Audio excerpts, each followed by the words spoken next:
Hi guys, good morning. Welcome back again. मैं welcome करता हूं आप सबका अपने यूट्यूब चैनल पर जिसका नाम है money is everything. First time visit कर रहे हैं, प्लीज लाइक कीजिए, शेयर कीजिए, सब्सक्राइब कीजिए और बेल आइकन जरूर प्रेस कीजिए, क्योंकि मैक्सिमम टाइम कोई भी न्यूज, कुछ भी अपडेट हम नहीं जाने देते आपसे और टाइम से आपको अपडेट करते हैं। सबसे पहले बात करने वाला हूं कल के बारे में। कल मार्केट में एक वर्स्ट सेशन देखने को मिला। अभी तक की एक बड़ी गिरावट देखने को मिली, जबकि माना यह जा रहा था कि मार्केट बाय ऑन डिप है और मार्केट इलेक्शन तक नहीं गिरेगा। लेकिन कुछ मार्केट में अनएक्सपेक्टेड न्यूज आएगी तो उस पर मार्केट रिएक्ट करेगा, जिसका ना आपको पता होता है ना मुझे पता होता है। वो अनएक्सपेक्टेड होती है फ्राइडे के सेशन में आफ्टर मार्केट, और वो भी 3:30 के बाद शार्प 4 o'clock एक न्यूज अपडेट होनी शुरू होती है इसराइल और ईरान के बारे में। और न्यूज ऐसी अपडेट होती है कि एकदम से डाउ में 250 पॉइंट्स का डाउनफॉल आता है, जबकि डाउ फ्लैट था। फ्राइडे जब सेशन कंप्लीट हो रहा था इंडियन मार्केट का, उस टाइम पर डाउ फ्लैट टू पॉजिटिव था। एक शार्प सेलिंग देखने को मिलती है और रात के सेशन में डाउ जाकर क्लोजिंग देता है -500। वहां से एक न्यूज फ्लो निकल कर आता है कि ईरान ने अटैक किया है इसराइल पर, और वो मार्केट के लिए काफी निगेटिव होता है। बट अब डिफरेंट थिंग ये होती है कि जहां पर वॉर होती है संडे के सेशन में इसराइल मार्केट में, वहां की मार्केट पर इंपैक्ट नहीं पड़ता है और वहां की मार्केट पॉजिटिव क्लोज होती है। इसराइल की मार्केट संडे में जो सेशन हुआ था, अर्ली मॉर्निंग इंडियन मार्केट जब ओपन होती है उस टाइम भी डाउ फ्यूचर प्लस में था 75 पॉइंट्स, और पूरे सेशन में, मंडे के पूरे सेशन में यानी कि कल पूरे सेशन में डाउ प्लस में था almost 200 point, 171 points. But Indian market में प्रेशर देखने को मिला, क्योंकि इंडियन मार्केट में एक ही रीजन था, क्योंकि बाइंग की पोजीशन बहुत ज्यादा थी, लॉन्ग पोजीशन ज्यादा थी जो ट्रैप हुई है, उसको ऑपरेटर ने एग्जिट नहीं होने दिया। यही होता है, अननेसेसरी कोई ऐसी न्यूज आती है जहां पर बायर ट्रैप होता है या लॉन्ग पोजीशन ट्रैप होती है, ट्रैप होने के बाद उसको एग्जिट आसानी से नहीं मिलता है। पूरे दिन ये रहा कि हो सकता है पूरा रिकवरी कर सकता है, मार्केट रिकवरी कर सकता है, क्योंकि RSI oversold, PCR oversold, global market में अच्छी रिकवरी, कोई बड़ी निगेटिव न्यूज नहीं, लेकिन ऑपरेटर ने और पोजीशन को फंसाया, थोड़ी लॉन्ग पोजीशन और बिल्डअप की और उसके बाद लास्ट में डे लो पर जाकर क्लोजिंग दी है। तो एक अनएक्सपेक्टेड न्यूज की वजह से पूरा ट्रेडिंग सिस्टम हिल गया, क्योंकि और मैक्सिमम ट्रेडर की पोजीशन लॉन्ग साइड थी। फ्राइडे के सेशन को हमने भी लॉन्ग साइड में पोजीशन कैरी की थी। उसका रीजन था इन्फ्लेशन नंबर, और इंडिया का जो इन्फ्लेशन आया था वो बिल्कुल हमारे अकॉर्डिंग आया था। इन्फ्लेशन घटकर आया था, वो बड़ा पॉजिटिव ट्रिगर हो सकता था। और दूसरा, हमारा forex reserve life time high पर आया था। दोनों डेटा बहुत पॉजिटिव थे हमारे डोमेस्टिक के, लेकिन एक बड़ी अनएक्सपेक्टेड न्यूज हावी हुई इन डेटा के ऊपर, और एक अनएक्सपेक्टेड ट्रेडिंग सेशन रहा मंडे का। अब इससे हम क्या सीख सकते हैं? हमने हमने जो सीखा है, जो मैंने अपना एक्सपीरियंस गेन किया है, वो ये किया है कि कभी भी हम अगर पेयर ट्रेड करते हैं तो पेयर ट्रेड में कितना भी कॉन्फिडेंट हो, आगे चलकर हमें वन साइड पोजीशन कभी भी एग्जिट नहीं करनी है। हमें, मेरी सबसे बड़ी लर्निंग यही रही है इस सेशन को, मतलब कल के सेशन को देखकर, फ्राइडे से अभी तक के एक्सपीरियंस में, कि कुछ भी आपको कितना भी पॉजिटिव लगे, आपको वन साइड पोजीशन कभी नहीं निकालनी। अगर आपने पेयर बनाया है अपनी प्रीमियम कैलकुलेशन के अकॉर्डिंग, मैंने बनाया है, मैं आगे से इसको गांठ बांध के रख लूंगा कि मैं बिल्कुल भी वन साइड पोजीशन एग्जिट नहीं करने वाला हूं। अगर मेरी वन साइड पोजीशन एग्जिट नहीं होती तो जैकपॉट लगता हमारा कल भी। और लास्ट वाला जो ट्रेड था बैंक निफ्टी का लॉन्गेस्ट एंगल, उसमें भी हमारा जैकपॉट लगता, क्योंकि वो कॉल 400 रुपीज, 430 रुपीज का कॉल 1500 हो गया था, 1500 रुपए हो गया था, मतलब ऑलमोस्ट डबल हो गया था अमाउंट। और यहाँ पर जो हमारा बैंक निफ्टी में पुट था 48,800 का, वो 1100 हो गया, यानी कि 1100 हो गया। और हमारी जो बाइंग कॉस्ट थी पेयर की वो थी 700 रुपीज।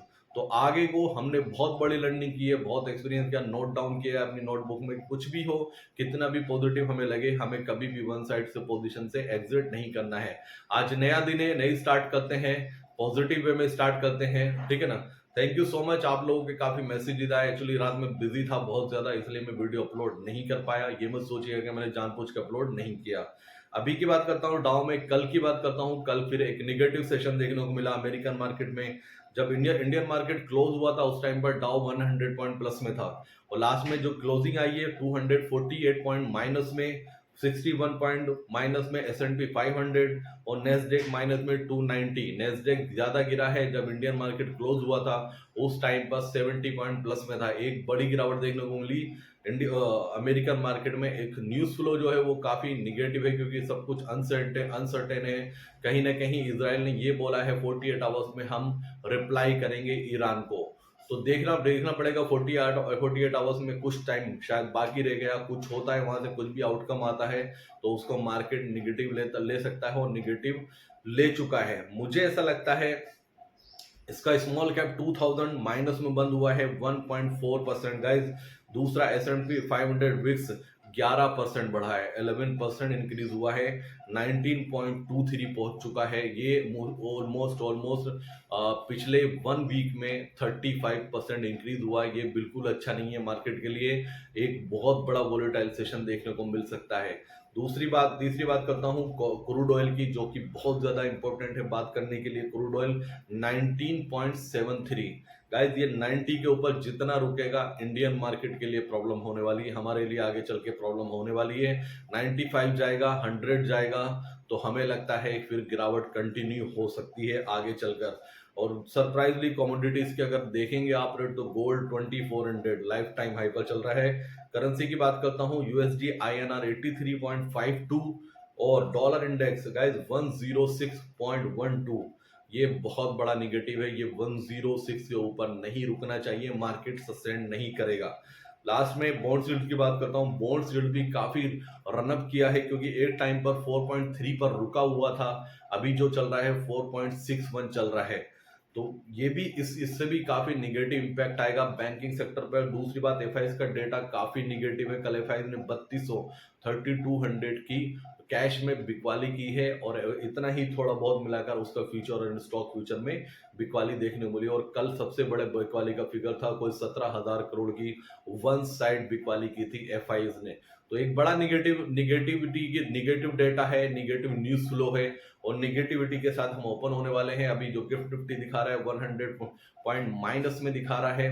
क्या पीसीआर आज काम करेगा? पीसीआर चल रहा है बैंक निफ्टी का 0.58 और निफ्टी का पीसीआर है 0.6। मार्केट तो ओवरसोल्ड है।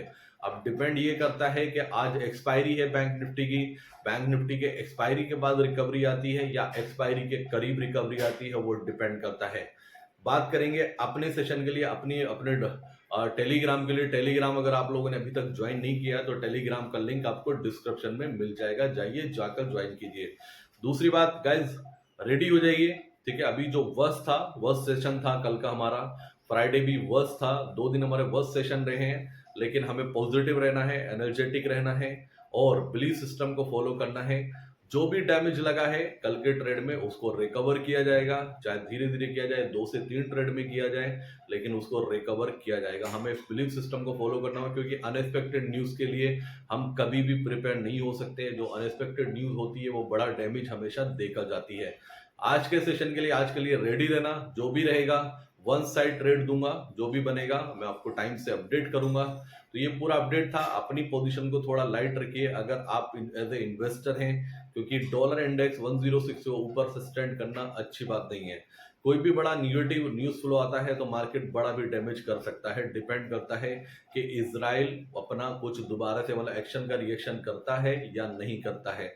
डेटा अभी तक ये कहते हैं, हिस्ट्री ये कहती है कि शायद दोनों को ये सेटिस्फेक्शन हो चुका है कि हमने भी बदला ले लिया और आपने भी बदला ले लिया, दोनों का बराबर हो चुका है। और अमेरिका में इस साल में इलेक्शन है, तो शायद वो वॉर को ज्यादा बढ़ने ना दे, इसको यहाँ पे स्टॉप किया जाता है। बट डिपेंड करता है कि हमारी पोजीशन ऑलमोस्ट फिनिश हो चुकी है, क्योंकि इंडियन मार्केट ने ओवर रिएक्शन दिया है इस न्यूज के अकॉर्डिंग, क्योंकि बाइंग की पोजीशन ज्यादा थी। सिर्फ और सिर्फ एक बहाना चाहिए था मार्केट को गिरने के लिए या पोजीशन को गिराने के लिए, तो थोड़ा सा निगेटिव ले जाने के लिए वो बहाना मिला इंडियन मार्केट को। पोजीशन लॉन्ग साइड ज्यादा थी, रिटेलर की पोजीशन तो बहुत ज्यादा लॉन्ग साइड थी। तो मैक्सिमम रिटेलर को कल के सेशन में हर किसी को लॉसेस हुए, हर किसी के स्टॉप लॉसेस कटे हैं, क्योंकि ये अनएक्सपेक्टेड न्यूज थी, वीकेंड लोगों का खराब हुआ। अब हमने क्या लर्निंग ली? हमने लर्निंग ले ली है कि हम कभी भी कोई पेयर बनाएंगे, अपना प्रीमियम कैलकुलेशन रखेंगे, तो उस पोजीशन को हम कभी भी एग्जिट नहीं करेंगे टाइम से पहले, और उसको हम वेट करेंगे और इसी स्ट्रेटेजी पे आगे बढ़ेंगे और आगे बढ़ेंगे, और उम्मीद करता हूं जो डैमेज लगा है उसको बहुत जल्दी रिकवर भी करेंगे। तो बिलीव रखिए, बिलीव कीजिए और फोकस रहिए, कॉन्फिडेंस रहिए, मौका फिर मिलेगा। तो thank you so much guys, love you दोस्तों। जैसा भी होगा मार्केट आवर्स में मैं आपको अपडेट करता हूं, तब तक के लिए थैंक यू सो मच। जय हिंद दोस्तों।